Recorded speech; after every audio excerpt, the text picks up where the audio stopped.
Okay, perfect. We are back. We generated our mesh, and just to remind you that starting from a figure, a photo, whatever, we use this very cool feature. We save a complete, let's say, random geometry. It's not the traditional cylinder or sphere. See that you have something difficult. We apply some operations, scale, and now let's do a simulation. Okay, so our domain will look like this. We're going to do different simulations. We're going to add another body and a lot of things, so it will get very, very complex this.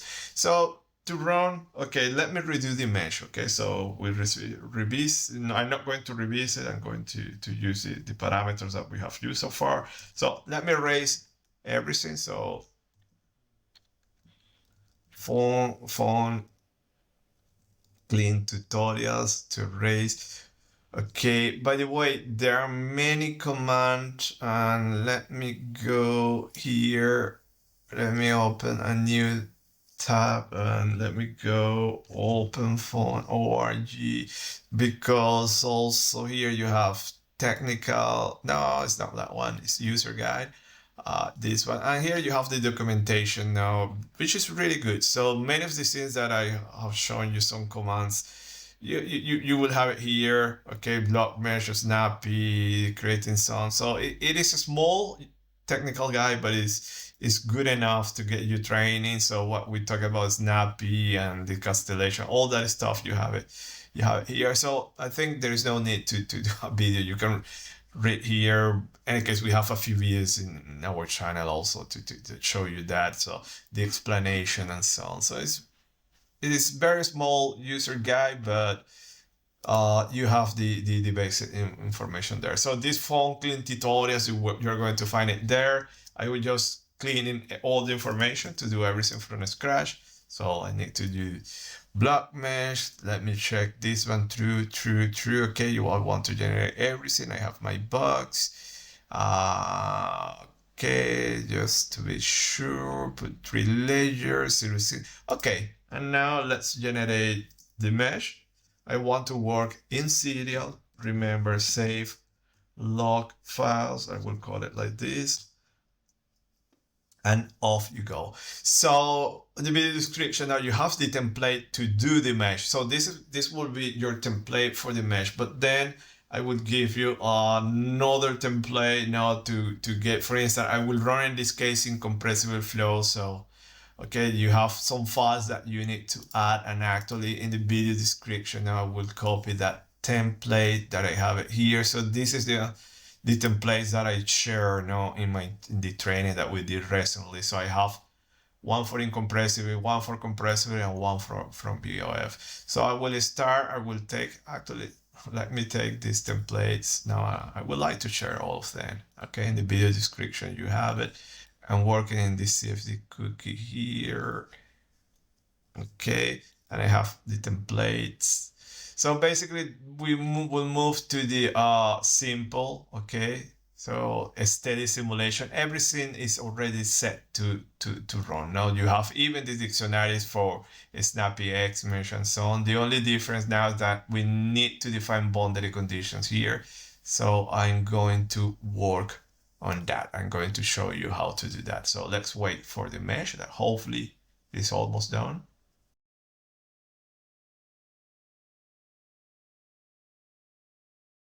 Okay, there you go. We have a mesh. Remember, always check mesh to check the quality of that mesh. Boom, boom, boom, boom, boom. The number of cells, everything seems okay, perfect. And now let's do the visual check also. I always check. It's not only about one number, always do that visual check. Let me open this state. I also can use it here. And there you go. We have our mesh. Oh, for some reason I don't have boundary layer. Why I don't have boundary layer? Okay. Let me move here. So yeah, I realized about that. 3 layers. True. Redis size 1. 0.01 first. Okay, yeah. Okay, now it's my mistake here. I'm using first layer. It is final layer sickness. So that was why it wasn't generated. So be careful about those options. And I will give you, yeah, here was correct. I will give you, the updated dictionary, but it will change, So here you are taking as a reference final layer, first layer. So this stuff you can play, But let me go again. So it's nice to introduce those errors. So you can see that I also make mistakes. So you just need to get familiar here, but now it should work. So at this point, let's wait a little bit.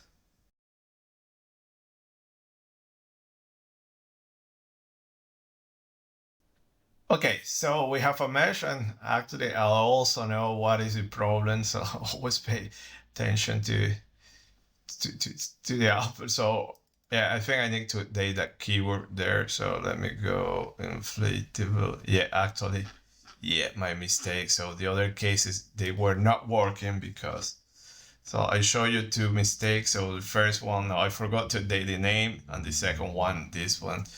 And actually this one also, I think, that one was working. I thought we saw it working. So let's redo the, okay, no. Block mesh. So you start from that one, and let me launch again, and let's wait a little bit.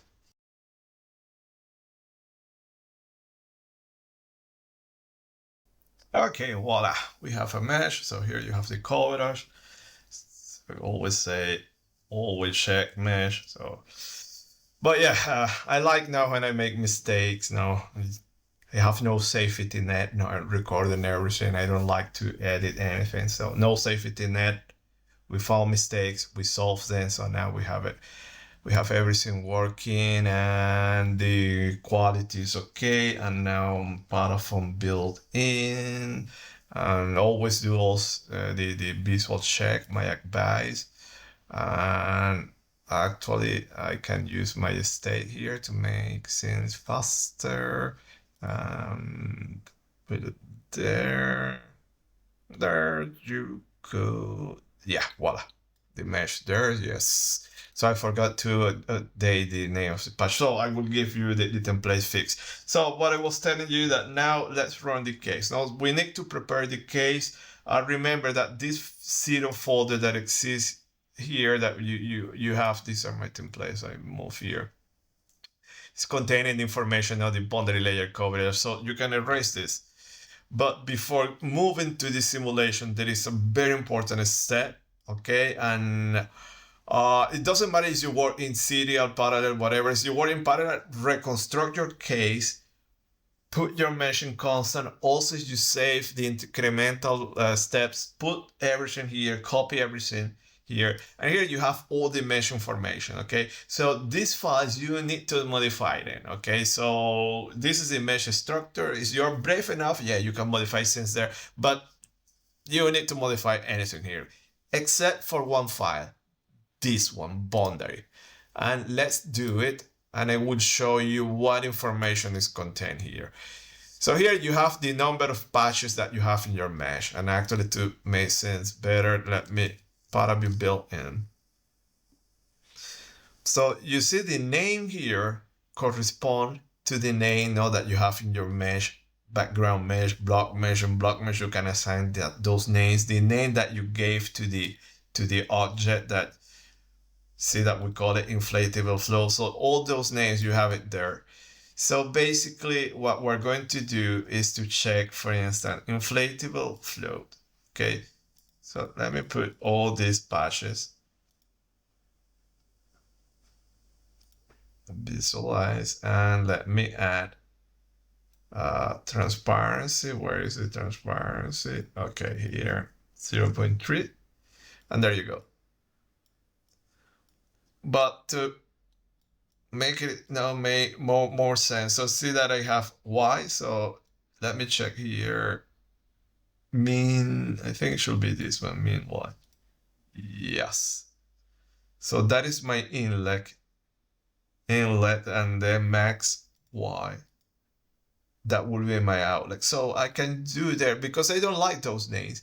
So I will call min y inlet, max y outlet. So this is a step that many people miss. No, they don't change data. It's very important. Now instead means we would call it button. Okay, remember, do not put white spaces, stuff like this is the button. No, that's really bad. Don't do it all. Okay, and all this stuff is case sensitive. Max. Okay, so that would be this one. Okay, and let me max x. Okay, and max x, I will call it front, and this one will be back.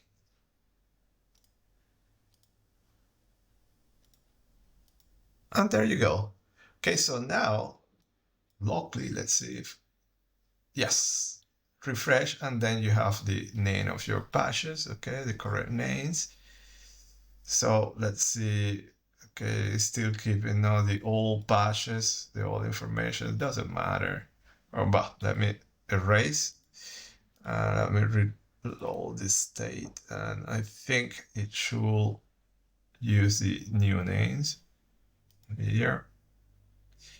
Yeah, I have the new names. So let me go and show here, and we can go.